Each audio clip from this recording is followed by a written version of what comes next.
I'm gonna share you with my experience sa isang restaurant na pinagtryan ko dito sa Karizawa Shopping Plaza. Tara, let's dive in. Dumating kami sa restaurant after mag-ikot-ikot sa Karizawa Prince Shopping Plaza at ang ganda ng ambience. May magandang view at perfect para sa date night or kahit ang barkada night. Pero wait, may catch. Ayan, maganda yung place pero sobrang tagal.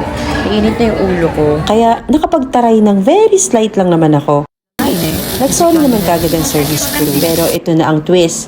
When the steak finally arrived, sobrang sarap. Perfectly cooked and puno ng flavor. Talagang worth the wait. I would say, if you have patience for the service, kahit na mahaba ang waiting time. So if you're looking for a great dining experience after nyo mag-shopping dito sa Karizawa Prince Shopping Plaza, try nyo itong restaurant na to. Dito lang sa Secret Flaw. Pero be ready to wait. Don't forget to like, share, follow, or subscribe for more food adventures dito sa Japan.